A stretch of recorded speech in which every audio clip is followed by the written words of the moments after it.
Olá, telespectadores e ouvintes da nossa Rede Alesp. Mais um programa Ideias e Debate. Hoje tenho dois convidados aí importantíssimos, né? Já conhecidos aí de todo mundo, que é o meu deputado Nishikawa, da nossa Assembleia Legislativa. Está aí ele no seu vídeo, trabalhou por muito tempo, inclusive, no Proeste. A gente vai falar, né, deputado, daqui a pouco sobre isso. E eu tenho o meu outro convidado, que é o Dimas Mascaretti. Está aí, né? O Dimas é o nosso secretário da Justiça e Cidadania, aqui de São Paulo. Muito bem-vindos, os dois, deputado e Dimas. Prazer estar aqui com vocês, Sérgio e deputado Nishikawa. Ok. Vamos lá, vou começar com o secretário. Fala, deputado Nishikawa. Não, eu ia dizer o seguinte, que é uma grande honra estar contigo, com o secretário Dimas. Nós sabemos aí que ele trabalhou no Tribunal de Justiça, né? É uma pessoa capacitada para ocupar o cargo em que está, e é um prazer e uma honra estar com vocês. Olha, a gente vai fazer esse programa Ideias e Debates, viu, deputado Dimas? A intenção é bater um papo, tá? A gente conversa, batendo papo, nada de entrevistas assim tão, né? Então vocês podem aí, se quiserem, pode me atrapalhar, não tem problema, viu, Dimas e deputado? Intercalar entre os dois aí, eu fico só no meio aqui, tá? Mas eu vou começar primeiramente com o secretário, tá, deputado? Aí eu já chego ao senhor aí. Secretário, vamos falar um pouco da Fundação Casa, né? Fundação Casa aí que presta essa assistência, né, a jovens no Estado atualmente. O senhor tem como, em termos de números, responder para o nosso telespectador e para a gente, né, quantos jovens são esses, quantos jovens no Estado que recebem essa assistência da Fundação Casa, secretário? Vou aproveitar, Sérgio, fazer uma pequena introdução. Primeiro, colocar para quem está nos acompanhando, que a Fundação Casa, ao contrário do que muitos pensam, não é um presídio, não é um depósito de pessoas, é um espaço onde nós aplicamos o que nós chamamos de medida socioeducativa. Qual que é a ideia da Fundação Casa? Receber jovens que praticaram atos infracionais e receberam medida do Poder Judiciário para, a partir daí, desenvolver um trabalho com esses jovens, esse trabalho voltado à reinserção social. Então, nós temos lá, hoje, em torno de 140 centros de atendimento para as diversas medidas. Nós tínhamos, até o início da pandemia, uma média de 7.000 a 7.500 jovens em medida de internação. E agora, com a pandemia, os juízes, né, e junto com o Ministério Público, determinou que houvesse algumas internações, suspenderam algumas medidas que estavam sendo aplicadas, e nós temos, no dia de hoje, em torno de 4.400 jovens em medida socioeducativa. E esse é o número no momento atual, e eles estão distribuídos nos 142 centros do Estado. Perfeito. E como é que funciona a Fundação, Dimas, secretário? Olha, o trabalho da Fundação, em primeiro lugar, hoje nós temos os meninos e as meninas agrupados em centros menores, espaços até para 60 adolescentes, e nesses espaços a ideia é ocupar os nossos internos em tempo integral. Então eles acordam pela manhã, a partir das 6, 7 horas já tem atividades, tomam o café da manhã e já vão, se for o caso, para a educação formal, depois para aulas que envolvem inserção em arte e cultura, atividades esportivas, né, acompanhamento psicossocial, né, atendimento por psicólogos, assistentes sociais, um cuidado especial com a saúde desses internos. Então, a medida socioeducativa visa isso, né, dar oportunidade para que esses jovens tenham a inserção e medidas que normalmente até não seriam atendidos fora da Fundação. Para você ver que nós, agora, há pouco tempo, levantamos que 70% dos jovens que são submetidos à internação estavam fora da escola, né, quando foram internados. Então, é um trabalho que envolve, né, medidas importantes para que eles saiam da Fundação em condições de retornar ao convívio social. E muitas vezes a gente fala Fundação Casa, mas só para que as pessoas relembrem, né, deputado Nishikawa e Dimas, era a antiga FEBEM, né? Exatamente. E é uma FEBEM de triste memória, porque essa mudança se materializou nos últimos 20 anos, né? Agora, em dezembro, relembramos os 20 anos da transformação da FEBEM em Fundação Casa, quando nós tínhamos lá motins, rebeliões, mortes de agentes, de internos, enfim, uma situação de extrema vulnerabilidade do sistema na época, e isso porque nós tínhamos grandes espaços para, às vezes, abrigar mais de 1.000 internos, né? E isso não era eficaz, e a ideia da descentralização trouxe uma qualidade muito maior, uma condição muito melhor hoje de aplicar as medidas socioeducativas. Deputado Nishikawa, o secretário falou bem, né, que a Fundação Casa não é uma prisão, né? Isso tem que se deixar bem claro, né? Uma casa aí que acolhe esses meninos, adolescentes, infratores, né? E eu queria saber do senhor, que inclusive trabalhou num programa no PROERD, inclusive, o que precisa, deputado, ser feito para tirar o jovem do mundo, né? Tanto do crime quanto das drogas, deputado? Bom, em princípio, o PROERD é um programa, na verdade, educativo, né, de combate à violência e resistência às drogas. O que é feito nesse PROERD, no período em que é ministrado em torno de 4 meses, para que as crianças aprendam que a droga futuramente vai lhe fazer mal. Não só a ele, como também aprender a dizer não para os próprios pais, parentes. Eu tenho casos aí que a gente assistiu a alguma formatura que os alunos conseguiram tirar parentes de droga, de bebida e principalmente combater violência dentro de casa.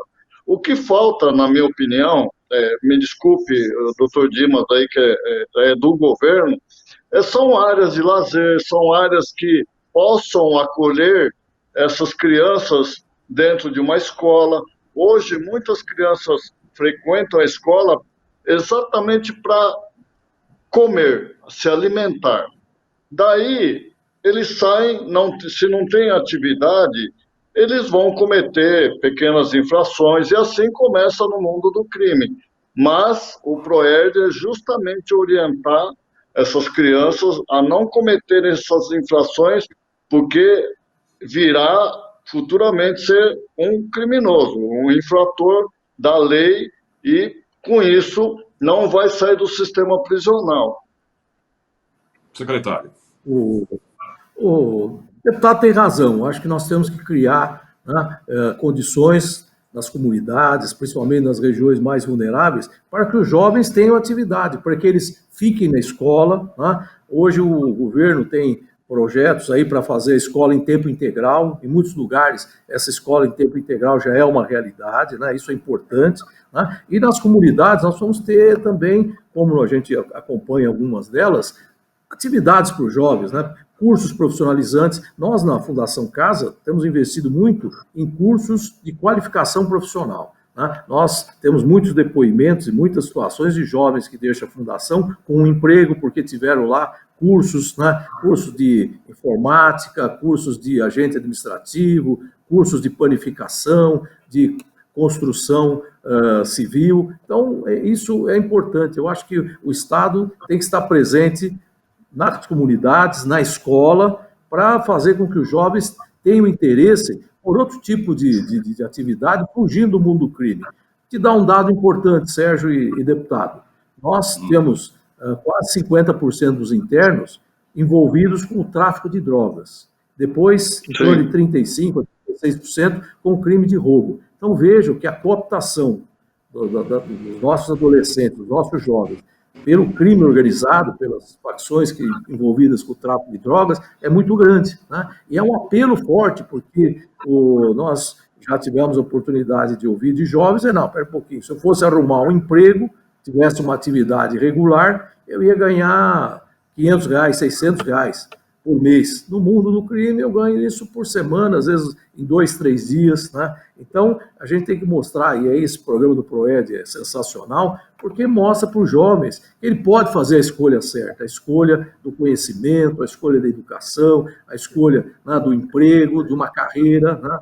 E mostrar que nós podemos dar oportunidades. Às vezes nós levamos na fundação egressos do sistema que venceram essa dificuldade e hoje estão bem empregados, estão estudando, estão na universidade. Nós agora temos 226 internos inscritos para fazer o vestibular das ETECs e das FATECs, né, para sair da fundação já com uma vaga assegurada nesses cursos que são excelentes das ETECs e das FATECs, né? Nós temos jovens fazendo o vestibular, nós temos lá, inclusive, o Enem para pessoas privadas de liberdade. Então, acho que nós temos que criar situações de oportunidade para que esses jovens, né, possam sair da fundação e ter, né, acesso a ensino, a conhecimento, a trabalho, né, e, por outro lado, criar condições, né, aí um trabalho da sociedade, do governo, para evitar que os meninos venham a delinquir e tenham que ser submetidos a uma medida de internação.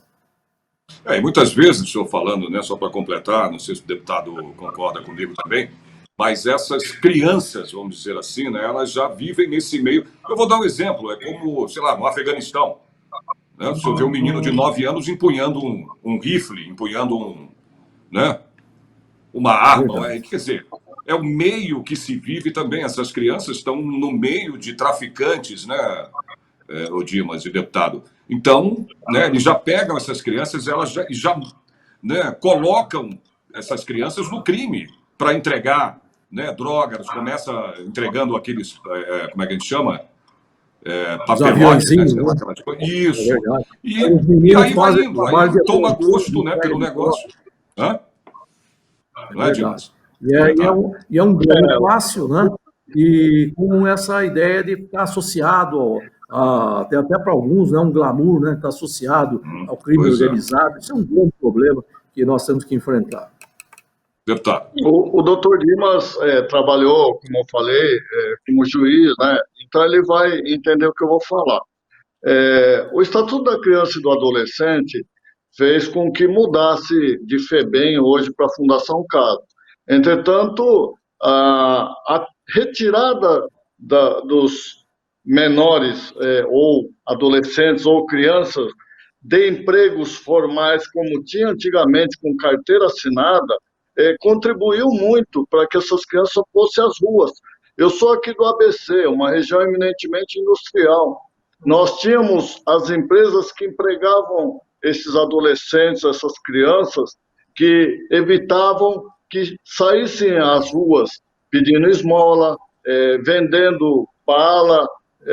Com isso, nós tínhamos umas crianças que estavam dentro de fábricas aprendendo uma profissão e depois o Estatuto da Criança e do Adolescente veio proibir essa função, inclusive de levar comida para dentro de casa. Eles tinham um salário evidentemente menor, porque ele estava aprendendo dentro das fábricas, dentro dos locais em que eles trabalhavam, supermercados, né? A gente via muita criança embalando produtos para quem ia lá fazer a sua compra, e tudo isso foi tirado e as crianças voltaram para a rua, ou foram para ruas, né? Porque eu lembro que quando a gente era pequeno, eu fui da roça, puxava enxada, acordava logo de manhã para ir para a roça, e ninguém jamais nos proibiu de fazer isso, muito pelo contrário.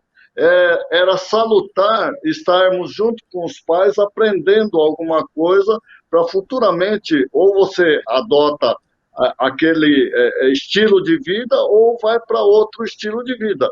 Mas estávamos ocupados com alguma coisa, algum labor. E isso infelizmente, foi tirado pelo ECA, Estatuto da Criança e do Adolescente. Eu não sei se o doutor Dimas vai concordar comigo. Eu acho que, nesse aspecto, foi muito ruim o ECA.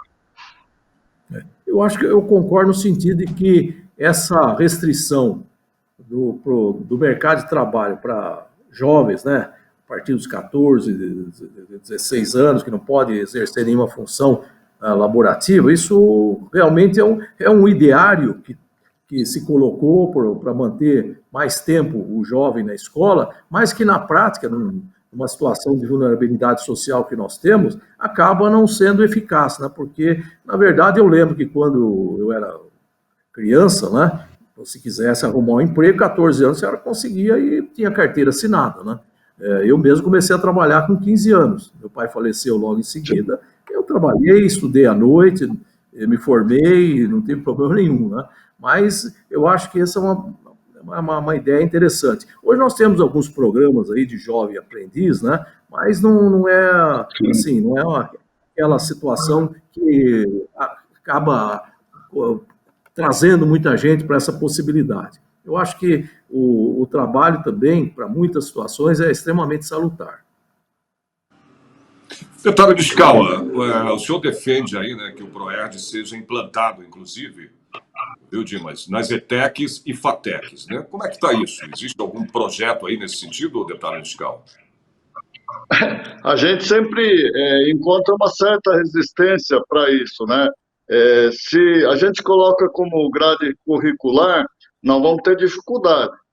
Só se for programas esporádicos que as escolas queiram manter, e nisso aí também nós apresentamos um outro projeto, reaproveitar o pessoal aposentado ou com deficiência de mobilidade para eles poderem ir dar aula, né? Não precisa tirar policial que está operacionalmente na rua, aqueles que têm condições de trabalhar. Eu até conversei com o secretário Rossielli nesse sentido. Ele falou para mim que teria uma verba da própria Secretaria da Educação para poder pagar esses profissionais que ministrariam essas aulas de PROERD nas escolas, né? Eu estou falando das escolas estaduais. Aí nós também estendemos para a ETECs e as profissionalizantes aí. Mas, como eu disse, isso vai depender muito dos colegas. Ah, tá. Secretário, a gente está... Pode falar, secretário. Não, só dizer que eu acompanho o trabalho do PROERD, até pela secretaria aqui, nós começamos a desenvolver uma campanha de prevenção do uso de drogas nas escolas, planejamos algumas ações que foram agora obstadas pela pandemia, mas eu acho que é importante essa conscientização, essa informação, a gente levar isso para as escolas. As FATECs já são faculdades, né? As ETECs ainda entram na ideia do ensino médio, mas o PROERD alcança uma idade muito interessante, que é a idade dos 10 anos até os 14, 15 anos, onde é justamente o momento de formação em que a criança começa a desenvolver personalidade, e acho que esse é um público que acaba assimilando bem aquilo que o PROERD passa, né, que é justamente a ideia de pessoa ter a sua convicção de que deve fazer a melhor escolha para a sua vida, para o seu futuro, que é se afastar das drogas. Quer falar alguma coisa, deputado Escala, em relação ao que o secretário disse agora? Não, eu concordo com o secretário. Nós temos uma faixa etária em que o aprendizado é importante. A formação do caráter de um personagem é exatamente nessa idade que o Dr. Dimas falou. É importante que se conscientize de que quando você coloca um programa como esse nas escolas, você está querendo dar oportunidade para esses adolescentes, né? E esses adolescentes, por seu lado, se assimilarem, vão ser bons cidadãos, vão produzir para a sociedade, não vão para o caminho do mal. Então, nesse aspecto, concordo. As FATECs, como o doutor Dimas falou, eu sei que é um nível já de faculdade. Eu tive a oportunidade de cursar a FATEC quando fizemos o curso de bombeiros, então nós temos conhecimentos disso, né? Então, repetindo, a ideia é você encaminhar o cidadão para o bem. É nesse sentido que o PROERD foi criado, né? Ele foi primeiramente criado nos Estados Unidos em 1982, se não me engano, e o Rio de Janeiro adotou em 93, 92, 93, e aqui para o ABC nós trouxemos aí em 97, se não me engano. Foi quando nós começamos com esse programa, e foi o primeiro programa implantado aqui no ABC, fomos nós que trouxemos. Eu comandava o 6º Batalhão aqui de São Bernardo, e fizemos a implantação. O resultado foi maravilhoso, né? Eu acho que quando a gente vai numa formatura dessa, até lágrimas vêm a gente, porque existem crianças dizendo que recuperou familiares de droga, de bebida e assim por diante. É dignificante, é um resultado muito bom. Secretário. E a comunidade prestigia muito, gosta muito do PROED, viu? Sim, sim. Desculpa, Sérgio, interrompi você, pode falar. Não, imagina, pode continuar, deputado. O programa aqui é de vocês dois. Eu só estou aqui mediando. Eu só dizia porque realmente esse momento da formatura, porque o que é importante do PROED é que não é uma palestra, o dia que vai alguém lá para fazer um tipo de um trabalho para que os jovens não se envolvam com drogas. Tem toda uma metodologia, uma estratégia, né, são meses de ações, né? Então cria também uma familiaridade daquele que vai lá fazer o trabalho em nome do PROED com os jovens, com os adolescentes. Então é uma interação, uma integração que dá excelentes resultados, realmente. Secretário, o senhor estava falando, né, antes do deputado Ishikawa ter a palavra há pouco tempo atrás, o senhor estava falando da pandemia, exatamente onde eu quero entrar agora nesse momento, né, que a gente está vivendo dessa pandemia toda aí. Eu queria saber, nesse caso, as medidas tomadas aí para evitar, né, secretário, a contaminação entre esses jovens na Fundação, secretário. Olha, é um trabalho árduo que nós começamos lá em fevereiro, quando vieram as primeiras medidas, né? Nós tínhamos que criar, em primeiro lugar, um sistema de desinfecção para criar uma barreira para a entrada do vírus nas nossas unidades, né? O grande problema é que a gente tem os servidores, né, que a cada dia, né, se revezam lá no atendimento dos jovens. Nós tivemos que eliminar muitas atividades presenciais. Por exemplo, a escola formal, né, os professores da rede estadual deixaram também de comparecer para dar as aulas regulares, e nós, com os nossos profissionais da área pedagógica, começamos a dar atividades alternativas, passar para os jovens o material e as atividades que vinham, né, da rede pública estadual, e criar outras alternativas, de eventualmente outras atividades interativas internas para manter os jovens ocupados e, ao mesmo tempo, ter cuidado com a contaminação.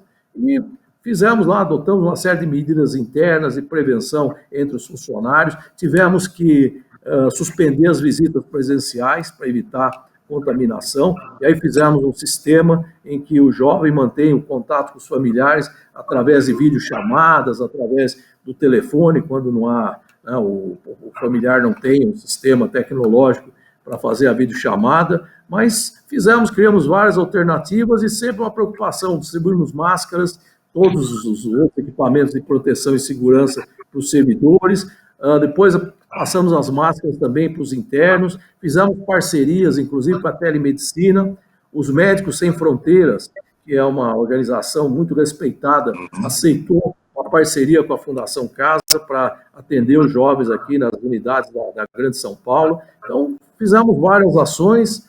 Para os nossos servidores, tivemos que afastar todos aqueles que estão do grupo de risco, né? E trabalhamos conduzido mas fazendo sempre aquela ideia de manter o atendimento, manter a atenção básica de saúde, né? Agora estamos fazendo uma testativa em todos os centros para identificar, né, eventualmente jovens e trabalhadores contaminados, mas posso garantir que o sucesso foi grande, porque no caso dos internos, o número de contaminados foi reduzido, a maioria dos casos testados positivo eram de jovens assintomáticos, nós não tivemos nenhum caso de jovem em gravidade que precisasse ser entubado ou coisa parecida, né? Então, foi um trabalho que acabou funcionando, a barreira sanitária que nós criamos, e um dado importante também, Por exemplo, o jovem recebe uma medida de internação, vai entrar no sistema, passa por um período de isolamento, num alojamento próprio por 14 dias, depois é inserido, né, no convívio dos demais internos. O jovem apresenta algum sintoma, é testado, também fica em alojamento para ter o isolamento, para evitar a propagação de uma eventual contaminação. Então, foram várias medidas e, graças a Deus, então, não tivemos nenhum óbito entre os internos. Em termos de servidores, nós temos 11.250 servidores em atividade, também tivemos sucesso, não tivemos casos em profusão. Aliás, nós publicamos no nosso site, diariamente, por questão da transparência, o número de casos confirmados de adolescentes com Covid e com servidores com Covid. Nós tivemos, no caso, infelizmente, 2 servidores falecidos, mas um deles estava até afastado das funções e o outro não estava em centro de internação, né? Pessoas que tinham comorbidades, mas o número graças a Deus, de pessoas contaminadas foi um número reduzido perto da extensão do atendimento que nós realizamos. E as medidas de segurança, de proteção de saúde são revisadas constantemente. Criamos um canal de comunicação dos servidores com a direção. Nós criamos um centro de contingenciamento da crise para fazer o controle individual de cada unidade e tivemos esse canal de comunicação para qualquer reclamação, informação, sugestão. Então, fizemos, graças a Deus, foi um trabalho grande, temos que cumprimentar os nossos servidores que fizeram um trabalho extraordinário, todos os servidores, né, que trabalham no pátio, que trabalham no apoio administrativo, todos dedicados, né, ali, né, no dia a dia, no sacrifício, né, enfrentando todas as dificuldades que essa pandemia nos impõe, mas, graças a Deus, estamos tendo êxito e não tivemos grandes contratempos com a contaminação. Você estava falando, né, deputado Niscau, a família, né, secretário e deputado, é muito importante, né, para esses meninos, né, esses adolescentes, né, o contato com a família, mas o senhor acabou de explicar que pelo menos eles têm isso através de videochamadas, né? É verdade. Exatamente, isso é muito importante, né, todo esse contato com a família, né? E até dizer... eu acho que... Desculpa, deputado, só ia fazer uma complementaçãozinha. Nós criamos... Fica à vontade. Pode ser, secretário. Fica à vontade. Já em janeiro, nós criamos um canal direto do contato da família com a direção da fundação, porque é o que você disse, e o deputado sempre menciona, a família é fundamental, a presença da família na ressocialização desses jovens, né? E a gente, então, tem esse canal direto por telefone, pelo e-mail, né? Outras formas de acesso, justamente porque se o familiar está vendo que o jovem está passando por alguma dificuldade, está tendo alguma restrição, né? Tem algum problema, né? A família faz contato direto com a direção, com a administração da fundação, aqui na sede, e nós colocamos todas as equipes, né, psicossociais, as equipes pedagógicas, né, para fazer o atendimento e identificar as deficiências para que sejam corrigidas. Deputado. O que a gente nota que o pessoal, na figura aí do Dr. Dimas, a Secretaria da Justiça e Cidadania tem cuidado muito bem da Fundação, parabéns. É fundamental o contato de qualquer interno ou de qualquer doente, de qualquer preso, à família. A família é fundamental para a recuperação, para resgate, autoestima. Isso faz com que minimize os problemas dentro da fundação, bem como de presídios, né? A gente vê muito esse problema familiar, que quando a família abandona, ele vira realmente alguém que não liga mais para a vida. Isso faz com que ele retorne ao crime. E a principal função da fundação é resgatar, recuperar, para que ele se torne um cidadão do bem. Eu entendo dessa forma. Então, parabenizo o secretário pelas medidas que estão sendo tomadas, que a gente tem acompanhado de uma forma direta ou indireta, e sabemos do resultado que tem sido excelente. Parabéns, secretário. Obrigado, viu, deputado. E fazer uma colocação. Nós estamos agora trabalhando muito para aquilo que nós chamamos de ação de impacto social, que é cuidar do pós-medida, porque não adianta o adolescente ficar, às vezes, um período até de 1 ano, 2 anos, né? A média de internação é normalmente 9 meses a 1 ano, né?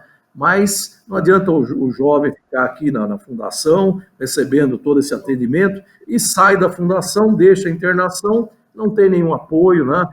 Acaba retornando aí, muitas vezes, por contato. Volta de novo a fazer, né, as besteiras, né, os crimes, cometer os crimes, que é verdade. O senhor tem toda razão.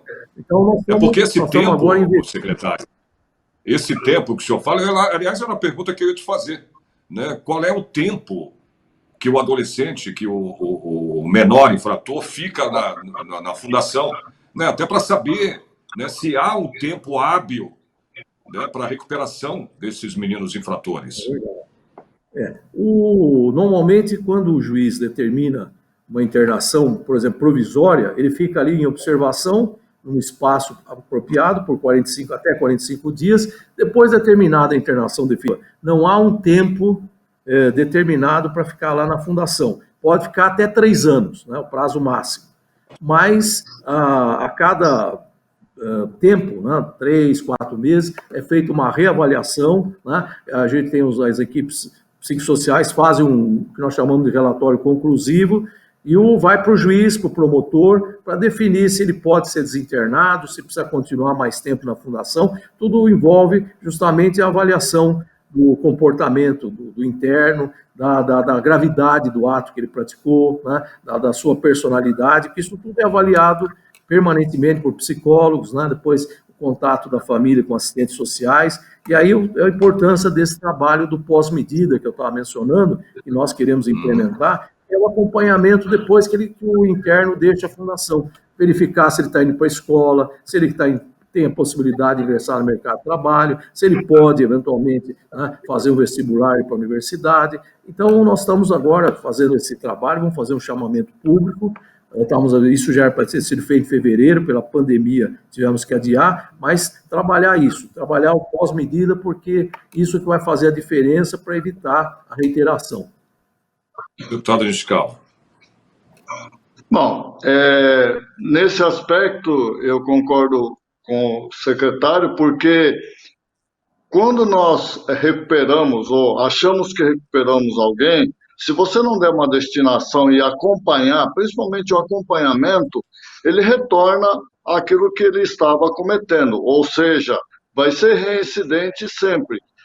O secretário deve ter até números de infratores reincidentes no sistema, né? Deve ter muitos aí, porque a pessoa, quando é resgatada, que a gente pensa que está resgatada e a gente não dá assistência, ele volta ao crime ou às infrações, né? Não chamamos de crime. E isso faz com que ele retorne ao sistema. Eu não sei, eu repito, não sei qual é a frequência de retorno desses infratores ao sistema. Até respondendo, viu, Sérgio? O estudo que tínhamos aqui acusava em torno de 25% de reiteração, né? Mas é um estudo que eu estou revendo, e justamente para trabalhar essa ação de impacto social, esse pós-medida que nós falamos, porque às vezes o menino não retorna para a fundação, mas às vezes vai para o sistema prisional, porque completou 18 anos, saiu da fundação, né, comete outro crime e vai parar no sistema prisional. Nós até fizemos uma integração do sistema de informações da Secretaria da Administração Penitenciária com a fundação para a gente ter esse acompanhamento, e esse trabalho do pós-medida vai ser importante para a gente acompanhar, saber depois daqueles que saíram, deixaram a fundação, qual a condição de vida que eles eventualmente adquiriram depois de passar pelo atendimento socioeducativo. Então, é um trabalho que é importante, que nós vamos fazer depois. Já no interior, nós temos parcerias importantes com municípios, com ONGs que fazem esse acompanhamento. Mas aqui na capital nós vamos fazer agora, uma medida e tal, um chamamento público para atender pelo menos 400 internos, né, para a gente saber direitinho qual é o caminho que eles trilham depois da saída da internação. Quer falar alguma coisa, deputado Escala, sobre isso? Não, reiterando, né? A gente vai ser renitente nessa medida em que se toma pós-resgate ou recuperação do interno. É importante porque até os 18 anos, se não me engano, a idade máxima que se mantém na fundação, depois disso, se ele regressar, ele vai ser um criminoso, ele vai cometer crimes e vai para o sistema prisional. A ligação é bem tênue entre o sistema da fundação e o sistema prisional. Eu estou falando isso porque eu sou um dos fundadores da Secretaria da Administração Penitenciária. Eu lembro que o doutor Junqueira foi o primeiro secretário, eu fui o seu assessor militar, nós juntos conseguimos fundar a secretaria. E hoje é um exemplo aí que foi copiado por outros estados aqui de São Paulo, né? Foi em 1994 a criação da secretaria, e nós ficamos aí, aliás, 93, desculpe, em 94 eu fui com uma outra secretaria. Nós estamos hoje aí muito próximo à fundação com a Secretaria da Administração Penitenciária. E esse sistema também é a mesma história. Se você coloca um prisioneiro, um detento lá cumprindo pena, se você não aplicar medida socioeducativa, ele vai ser repetitivo, vai ser freguês do sistema, como a gente fala. E isso é que deve ser evitado. A principal função da fundação é resgatar para a sociedade. Isso é importantíssimo, né? No sistema prisional, a reincidência, lá nós falamos de reincidência, os dados que nós tínhamos aí há pouco eram de 60% a 70%, um número bastante elevado, né? Porque aquele que está no sistema prisional, às vezes está num lugar em que há superlotação, não há atividade laborativa para desenvolver, enfim. E ali, às vezes, se concentram grupos, né, que depois vão cooptar essas pessoas para continuar a atividade criminosa fora das grades, né? Então, realmente é um grande desafio para o Estado, né, você ressocializar jovens e, pior ainda, os adultos que estão no sistema prisional, né? Tem razão, viu, secretário? Agora, secretário, eu queria até, eu não sei se eu devo fazer isso ou não, mas eu queria que o senhor explicasse um pouco, que a gente tem uma diferença, né, muito grande em termos de justiça fora do Brasil, como vou comparar, vamos falar nos Estados Unidos, principalmente o menor lá, né, que comete um crime, ele responde, né, como adulto, né? Ele não tem, né, aqui no Brasil a gente não tem essa, né? Eu queria saber como é que o senhor vê, né, a situação desses infratores. Eu não estou dizendo, o deputado foi bem claro, comete infrações, não se fala em crime, né, até por ser menor de idade. Como é que você vê isso aí, secretário? O deputado, acho que acompanha isso, às vezes tem movimentos, né, de buscar a redução da maioridade penal, né, trazer para 16, às vezes até para 14 anos, né. É uma questão bastante polêmica. Eu não sei o que eu fico pensando, né? Nós temos o sistema socioeducativo, que atende, em princípio, até 18 anos, mas quem entra antes dos 18 anos pode ficar até os 21, porque dependendo da ação que comete, fica internado pelo prazo máximo de 3 anos. Mas vamos imaginar que a gente tenha, né, ou como nós tivemos recentemente, um menino de 12, 13 anos que praticou aquele homicídio contra uma menina, até a vizinha, temos um caso gravíssimo aí, que é um caso espantoso. Aí você pega um menino daquele ou um menino de 14, 15, 16 anos que cometeu uma outra infração, como tráfico de drogas, roubo, etc. Né?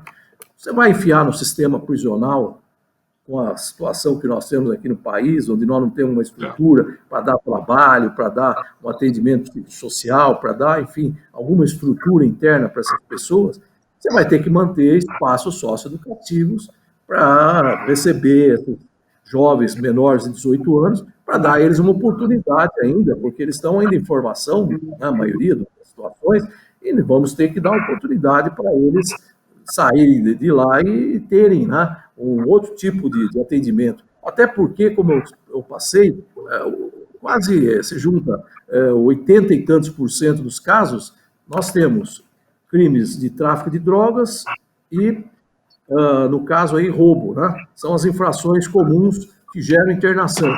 São casos isolados de latrocínio, homicídio, estupros, né? Então, se você pegar de alguma maneira essa situação toda, né, não me parece que seja adequado. Você vai reduzir a maioridade e tratar eles como esses menores infratores, como criminosos, colocar no sistema prisional, não vai mudar nada. Eu acho que o caminho nosso está correto. O que alguns preconizam, e até eu lembro que o governador Alckmin, quando eu estava na presidência do tribunal, levou a Brasília, era a indicação de ter a possibilidade de aumentar o período de internação.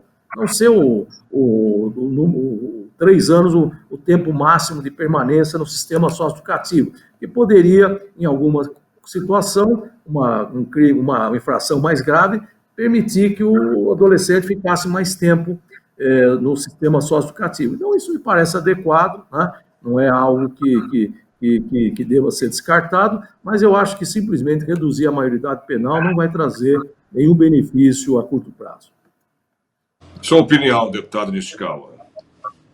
Bom, eu divirjo do secretário nesse aspecto.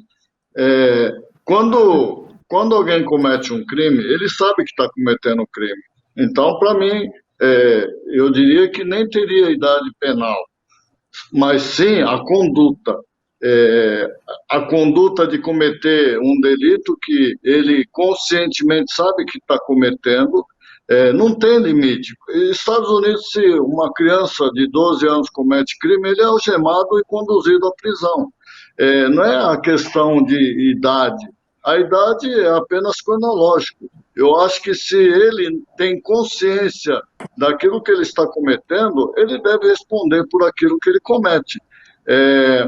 O Estatuto da Criança e do Adolescente, eu digo que é um estatuto muito adiantado para a nossa realidade, assim como a LEP, a Lei das Execuções Penais, né? Eu tive a oportunidade de estudar tanto um como o outro. Quando eu fiz direito, eu me aprofundei um pouco nas leis das execuções penais, mesmo porque eu estava trabalhando na Secretaria da Administração Penitenciária. Fui nas execuções penais aí do Tribunal, do Ministério Público, e fui aprender um pouco sobre isso. Também está muito adiantado para a nossa cultura, e isso faz com que crimes sejam repetitivos, e a impunidade hoje é muito grande no nosso país. Uma outra coisa que também hoje influencia no cometimento de crime são as audiências de custódia. Eu acho que veio para ficar, mas não da forma como foi implantado. São coisas que a gente vê de fora, e eu, por exemplo, como eu não advogo, entretanto sou advogado, a gente vê como benesse para o criminoso. Secretário, vamos voltar a falar da Fundação aqui. Eu queria saber do senhor, só para a gente, porque daqui a pouco a gente está encerrando o programa. Algumas unidades aí, né? A gente tem os adolescentes que estão aí confeccionando máscaras de proteção, né, para doação. Enfim, eu queria saber do senhor como é que está esse trabalho, né, se existe aí a possibilidade, né, desse trabalho se estender para outras unidades, vamos dizer assim. O que esse jovem, né, infrator está fazendo na Fundação? É isso que eu queria que o senhor comentasse para a gente, para que as pessoas entendam melhor o funcionamento desta casa, da qual o senhor, né, dirige, o senhor é secretário. Eu queria que o senhor falasse sobre isso um pouco, para a gente entender melhor. Principalmente nessa pandemia, né? Agora a gente está... Isso é que é importante a gente falar, né? Por exemplo, da saída, sei lá, existe liberdade... Eu queria que o senhor falasse da questão da liberdade assistida também, né? Já que as unidades do CREA que prestam esse serviço aí, né, elas estão, no caso, fechadas, né, se eu não me engano, estão fechadas. Veja, Né? a liberdade assistida, na verdade, é uma medida que não é aplicada diretamente pela fundação, né? São parcerias, na verdade, o jovem, ao invés de receber a medida de internação, diante da ação que ele praticou, diante das condições familiares, da sua condição pessoal, ele é colocado numa liberdade assistida que ele fica em liberdade, mas com algumas restrições e com um acompanhamento. Tá? Agora, no caso da internação, o que a gente tem feito? E aí é importante colocar.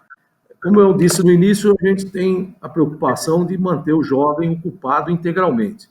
Né? Então, por exemplo, tem lá a qualificação profissional, que é importante, o SENAC é um parceiro da fundação importante, né? Nós temos também na parte de arte e cultura o projeto Guri funcionando bem. Então, por exemplo, os jovens têm lá as suas atividades internas, mas podem, por exemplo, montar um grupo musical, ou podem fazer um grupo de teatro, fazer um grupo para recitar poesias. Então, nós, por exemplo, temos, às vezes, levamos esses jovens para espaços externos, né? Por exemplo, o ano passado repercutiu muito bem na imprensa um festival, uma mostra de arte e cultura daqui que teve no Museu Catavento, né? Uma exibição de obras que os jovens confeccionaram, né? Depois nós tivemos, por exemplo, um festival de música com mais de 800 internos aqui no SENAC, aqui na capital. Que legal. Nós fazemos todo ano a Copa Casa de Futebol, com uma parceria com a Federação Paulista. Então, todo ano, mais de 200 jovens participam das partidas. A Federação Paulista, a partir da fase, que a gente fala da fase regional, da Copa Casa, esses jovens eles vão jogar, por exemplo, no Pacaembu, nos estádios do interior, nas partidas preliminares dos jogos oficiais do Campeonato Paulista. O ano passado, por exemplo, a final foi no Pacaembu, na preliminar da partida de Santos e Novo Horizontino, que era uma partida oficial do Campeonato Paulista. Né? Os familiares vão assistir. Né? Nós fizemos um torneio de xadrez, que a final foi aqui no ginásio do Pacaembu, com 110 internos participando da final. Né? Então, tudo a gente tem que trabalhar para dar uma oportunidade para esses jovens se encontrarem, né? Porque o deputado sabe muito bem disso, né? Muitas vezes é o próprio Estado que nega as oportunidades para que esses jovens, né, possam estar na sociedade, trabalhando, estudando, né, de alguma maneira pensando, eventualmente não tem uma família estruturada, vivem em comunidades, né, muitas vezes sem nenhuma estrutura, né, muito, como eu até falei no início, fora da escola. Então, acho que é uma oportunidade para eles se encontrarem. E nós temos casos, graças a Deus, de muito sucesso de jovens que deixaram para poder, de maneira, também contribuir para a recuperação dos internos que nós temos. Então, o trabalho... mas hoje, eu digo assim, o senhor falou da pandemia... Eu digo assim, o senhor, desculpa eu interromper o senhor, secretário, mas eu digo, o senhor colocou todas essas atividades, tudo. Agora, com essa pandemia, né, isso aqui é o que eu queria saber. Bom. Né, o que os internos estão fazendo para poder, né, deixar de ter esse tempo ocioso, no caso, exatamente por causa dessa pandemia. No caso por exemplo, da educação formal, a rede pública estadual, como está fazendo para os alunos que estão em casa, está encaminhando as atividades, né? Nós estamos usando também a tecnologia para suprir a falta de aulas presenciais, então estamos tendo atividades da educação formal. Cursos profissionalizantes, nós temos feito vários online, né? Através da própria parceria com o Senac, com outras entidades. Nós estamos também trabalhando, tem algumas atividades esportivas que dá para fazer, com um número menor, obviamente, de pessoas participando da mesma atividade, então não está faltando ocupação, não. Inclusive, alguns trabalhos lúdicos, a oficina de cartas está funcionando, como a gente fala, né, para aprendizado da escrita. Então, as atividades não param. A superintendência nossa pedagógica tem trabalhado muito para que não haja ociosidade na fundação.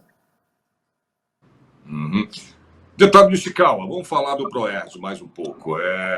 O senhor foi aí um dos principais responsáveis né, por levar a ação, né, desse projeto, do ProERD, para a região aí sua do ABC, isso na década de 90, né, se eu não me engano. Como é que está a atuação do programa atualmente por aí? Olha, o pedido é tão grande que não estão dando conta, né? São poucos profissionais para tanta demanda. Então, o programa está indo muito bem. Como eu disse, o ano passado eu assisti uma formatura de ProERD. Você se emociona com os familiares, né? Os familiares derramam lágrimas de ver seus filhos preparados, se eventualmente eles assimilaram conforme são ministradas as aulas, eu acho que é um caminho muito bom para que futuramente esses alunos não cometam esse tipo de infração ou consumo de drogas. É para você realmente repelir qualquer traficante. Se em torno da escola existe tráfico, eles têm a capacidade de denunciar se for o caso. Então, nesse aspecto, é muito assim gratificante o resultado que o ProERD nos oferece hoje. Repito, hoje a procura é tão grande que você não dá conta mais de atender todos os pedidos. Uhum. Secretário, a gente já está quase chegando ao final do programa. O que eu queria que o senhor me falasse? Bom, eu vou direto assim, ao assunto. Qual o principal desafio hoje da Fundação, secretário? Olha, o principal desafio é o que eu mencionei há pouco, é o pós-medida, é você ter condições de fazer o acompanhamento do jovem quando ele deixa a fundação. A fundação está bem estruturada no que tange aos seus equipamentos, a forma de trabalhar. Lógico, nós temos sempre que inovar, né? Agora mesmo no âmbito da rede pública estadual, tem a questão do Novotec, que é uma forma de trazermos outras disciplinas para dentro da escola pública, né, através da tecnologia. Nós estamos trabalhando para trazer isso também para os internos da Fundação. Então, trazer sempre as inovações, né, fazer com que a tecnologia alcance os nossos de trabalho para isso dentro dos centros, mas, por outro lado, eu acho que o maior desafio é evitar que o jovem volte a praticar atos infracionais e volte a delinquir. Isso que me parece o grande desafio e que nós estamos trabalhando com essas ações aí do pós-medida e, se Deus quiser, vão dar bons resultados. E uma pergunta também que eu queria saber, deputado, todos nós aqui, inclusive os nossos telespectadores, né, da Rede Alesp, me diga uma coisa, em termos de regresso, né, vamos lá, desses menores infratores, né, que voltam aí para a Fundação Casa, isso diminuiu ou, pelo menos, se o senhor puder citar alguns números, ou em termos de números, né, se houve esse egresso, né, esses menores infratores que tenham, né, voltado de novo à Fundação porque não teve jeito, cometeram outras infrações e voltaram à Fundação ainda menores de idade. É para mim responder? Não, para o secretário. Ah, tá bom. É que você falou do deputado, eu achei. Mas veja, como eu. Eu fiquei esperando ele fazer a pergunta. Não tem problema.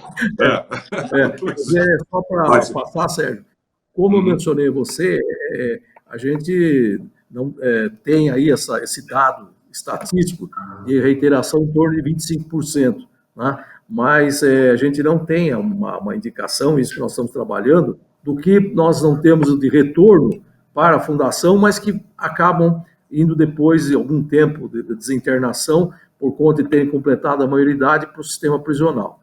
Então, esse é um dado importante que a gente tem que trabalhar para que a gente tenha um conhecimento daquilo que acontece, né? O que a gente vê na prática, eu às vezes visito os centros, a gente também no tempo da magistratura, a gente acompanhava esses casos da infância e juventude. O grande problema de muitos jovens que voltam à internação é a falta de estrutura familiar, né? Eu tive outro dia, identifiquei um menino, o menino, ele sai da Fundação, não tem ninguém, não tem um avô, não tem uma avó, não tem um pai, não tem mãe. Às vezes é entregue para uma tia, um parente distante, né, que não vai dar atenção, que não vai recebê-lo. Às vezes os jovens ficam lá muito tempo, até completar 18 anos, às vezes porque não é porque não teria condições de deixar a fundação, é porque não tem ninguém para acolhê-lo na ponta quando ele deixa, né, as nossas unidades. Então, o grande problema que a gente vê que está relacionado à reiteração é a falta de estrutura familiar e, às vezes, a falta de compreensão da sociedade também, porque nós temos muitos casos em que o adolescente deixa a entidade e depois a escola não quer receber ele de volta porque ficou estigmatizado por ter estado na Fundação Casa, né? Ele depois não consegue entrar no mercado de trabalho. Então, essa é a rede de proteção que nós temos que criar para acolher o jovem quando ele deixa a Fundação. Ok.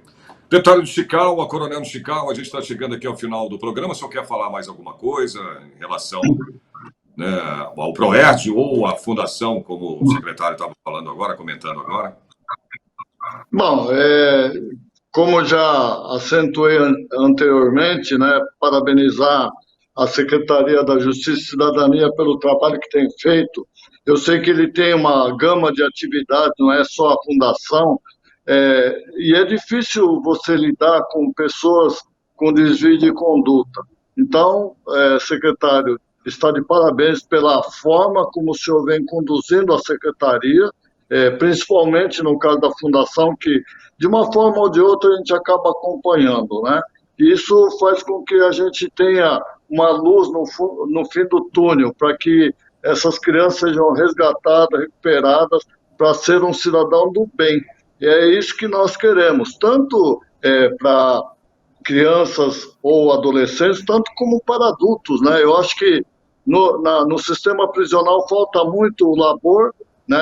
Eu acho que isso é fundamental para que você possa direcionar uma profissão para alguém que não tenha uma atividade profissional. Você forma a pessoa que não tem nenhuma atividade profissional, aí vai voltar a roubar. Eu lembro até, uma vez que eu estava fazendo visita na antiga detenção, o doutor Junqueira estava conosco, um preso chegou para ele e falou: doutor, eu vou sair daqui, eu vou roubar de novo.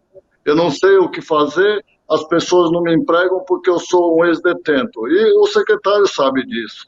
Eu acho que a principal desafio é você quebrar esse tabu, esse paradigma que existe de você não poder resgatar um preso ou um detento, né? Eu acho que o secretário deve concordar comigo nesse aspecto. Portanto, secretário, mais uma vez, parabenizo pelo trabalho excelente que vocês têm feito frente à secretaria aí, e principalmente no caso da fundação que nós estamos discutindo. Secretário Dimas, as suas considerações finais, que a gente está encerrando o programa. Obrigado, deputado, por estarmos aqui juntos, né? Estamos aqui à disposição, inclusive, para recebê-lo, para o senhor conhecer as unidades da nossa fundação. É um trabalho de equipe, né? Nós temos, ainda bem, uma equipe muito bem formada de servidores, né? Gente preparada, vocacionada, principalmente, lidar com atos, né, infracionais praticados por menores de idade é um grande desafio, né? E nós temos, ainda bem, gente vocacionada, preparada e à altura desses desafios. Mas nós temos que trabalhar, eu estou aí na Assembleia, nós aqui na Secretaria, eu fiquei 40 anos no Judiciário, né? A gente tem os três poderes, temos que trabalhar muito para combater a desigualdade social, para nós termos um país mais justo, né? Um país que as pessoas tenham, principalmente as mais vulneráveis, tenham um acolhimento, né? Eu acho que nós temos que evoluir bastante. Eu, por exemplo, estou aqui na Secretaria, aqui no centro de São Paulo. O que nós temos hoje de pessoas em situação de rua, né, moradores de rua, é um número extraordinário, e tudo por conta da desigualdade que foi acentuada agora com a pandemia. E acho que nós temos que trabalhar para isso, né? Nós temos que estar na Fundação Casa, mas que estar em outros espaços também, trabalhando várias políticas para amenizar o sofrimento das pessoas. Bom? Olha, obrigado, ok, secretário, muito obrigado pela tua presença, tua participação, te agradeço muito o teu tempo né, disponível para esse programa. Da mesma forma, ao meu deputado, Coronel Nishikawa, obrigado por fazer aqui o programa com a gente, ok? Até uma próxima vez. Obrigado, viu, Sérgio? Obrigado. Um abraço. Imagina. E parabenizar o deputado pelo grande trabalho que ele realiza na nossa Assembleia. Fazemos a nossa parte. Obrigado aos dois. Prazer em vê-lo aí, viu? Tudo de bom. Igualmente, secretário. Obrigado. Um abraço. Obrigado. Esse foi mais um programa Ideias e Debates, que vai ficando por aqui. Você pode, olha, rever esta edição na nossa programação e também nas redes sociais, como o canal da Rede Alesp no YouTube. Espero vocês no próximo programa. Até lá.